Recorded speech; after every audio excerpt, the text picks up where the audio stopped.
Well, hello. I believe this is chapter 77 of World's Longest Suicide Note. My name is Roger, and um, for all intents and purposes, I'm suicidal often. And what does that mean? I deal with, I have four mental illness diagnoses, and I've been living with severe mental illness for 40 some years, and I've been suicidal for 25 years. Uh, and the longer you experience the more resistant it becomes generally to other things. It's input stimuli. Uh, so I have what's called treatment resistant depression, and over time, uh, I've just gotten, my I fixate on suicide quicker than I used to. So it used to be, it would take me a week or so to get to that stage, and then over time, it's just gotten smaller, shorter and shorter, as I feel like I've gotten more efficient at going from like not being good to suicidal. Uh, I've shortened that. I've become very much more efficient, so to speak, in that regards. And so, yeah. So if I'm having a bad day now, I I'm there. I'm there. So, but even though I am suicidal at times, I am not a professional or somebody who has been trained or skilled in any way dealing with mental illness. So, um, yeah, if I tell you to do something, don't feel compelled to do it, except for the fact that I'm always telling people do not, under any circumstance, take your own life. We need your energy. We need you. You are important. And that's one thing that you can do that I tell you to do. Um, but everything else is subject to your best. Uh, um, what was I saying? Anyway, this is the kind of day I've been having. I I don't really want to be doing this today. I don't. I'm. And let me go back a day. Yesterday was great. Yesterday, I helped paint a mural for a local nonprofit whose job it is, whose goal and mission is to help people age out of the foster care system and give them the tools to be successful. And they have an apartment complex, and for this transition that these folks are experiencing, and so I um, just was part of a group that went and painted a couple walls, hopefully to brighten their space up a little bit. And it was great, but it was a lot of energy, for over many hours because the painting, had to get done. So anyway, so today I didn't really feel like doing anything.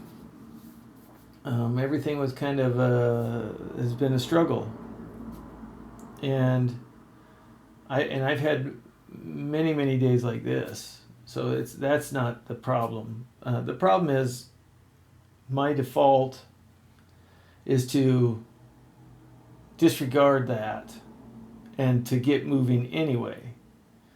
Just get moving. Just start going through the motions that you would normally do on the day, and that's where I'm at. I've got out of bed, I've done the stuff I've needed to do, and now I'm here.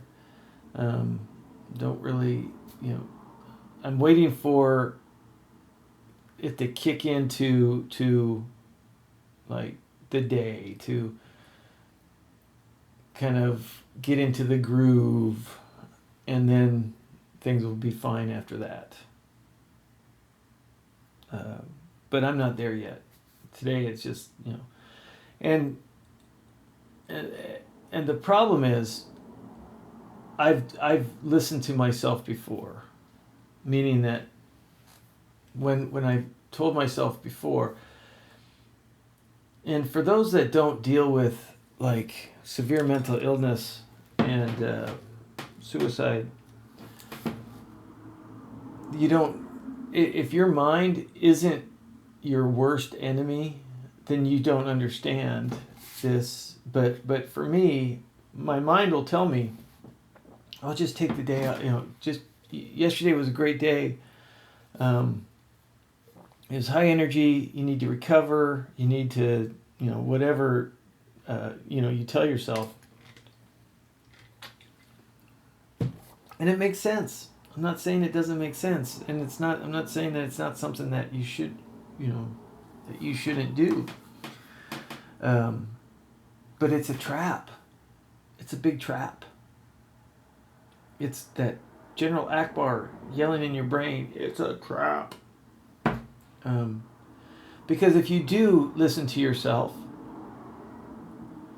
and you do stay in bed, and you do have a completely lazy day and do nothing, then your brain's going to tell you, you slept all day, you did nothing, you stayed in your cave, you're worthless, and so there's not a win. There's not a win here.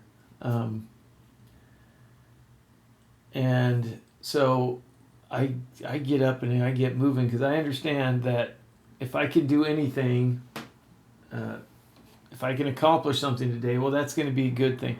But at the end of the day, what I'm trying to do is I know what's coming. If I don't, then I'm going to feel really bad, and I'm going to carry that into the next day. So there's all these traps, and I can't tell you. I mean, one of the most insidious things about this disease is that it really makes your brain your sworn enemy. I feel like the reason that I could accomplish things and still deal with what I have to go through is that I've created this system for myself where I don't give into it, and I do get moving. I do,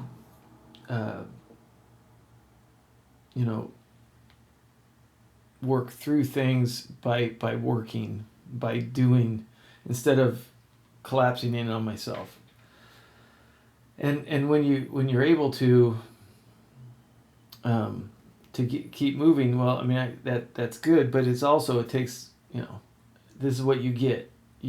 I'm kind of like a zombie. No, I mean, I'm not like a zombie. I'm not really focused. I'm not really present, I guess, if that's the word. I'm not present right now. And I'm hoping to at some point become more present and get into the groove. It's like when you see an old person, and I'm saying that because I'm there, like start to run.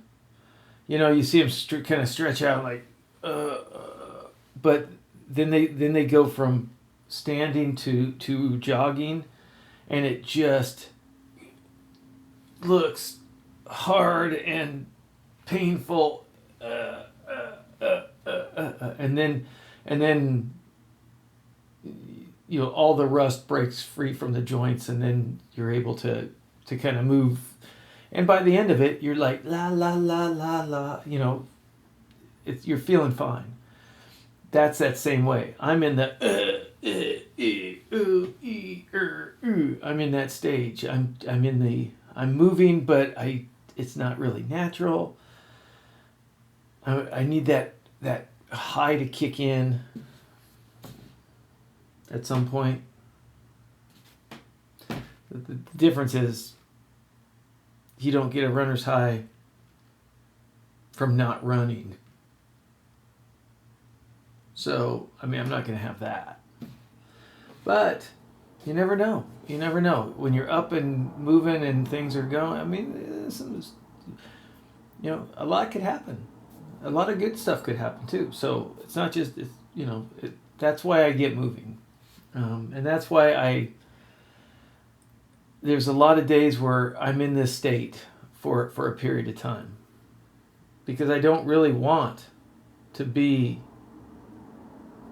here doing this. I don't really know what I want, and that's the next thing. It's like, well, what do you want? Well, my brain says I should be in bed just doing nothing. I'm here. I mean, it's not about what I want. It's not about that. Sometimes we don't get what we want. It's about what's best. What serves me better in the long run?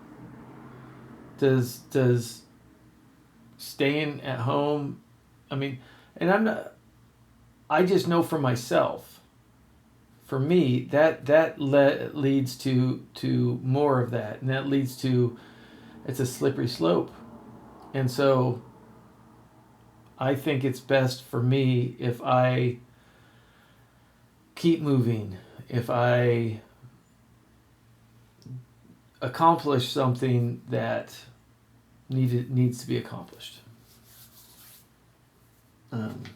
Yeah. And so, but in a nutshell, this is a lot of mental illness. This is working through this time, and hopefully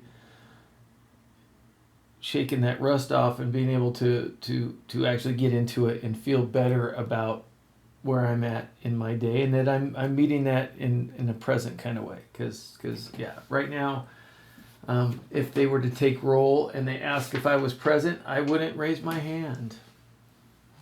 Hey, Aaron. Is that me? Is he talking about me? No, my name's not Aaron. Okay. I don't think there's a point. I always try to, I get to this point in the video and I think I should make a point. I think I should pay you off for the time that you spent listening to me by giving you something that you could say, that makes sense, or that's, But I don't think I got anything. Just keep fighting. Work through these times. I mean, if you're living in this world, you understand what I'm saying. I don't have to tell you. But there's a lot of people who may see this and not know what it's like to deal with these things. Well, this is what it's like. I mean, a lot of days where, a lot of hours spent working on limbering up and getting moving and being productive. So,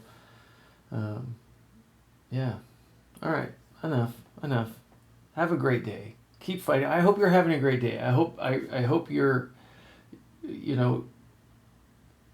present in your life and living every second. Yeah, because we'll just keep working towards that goal. All right?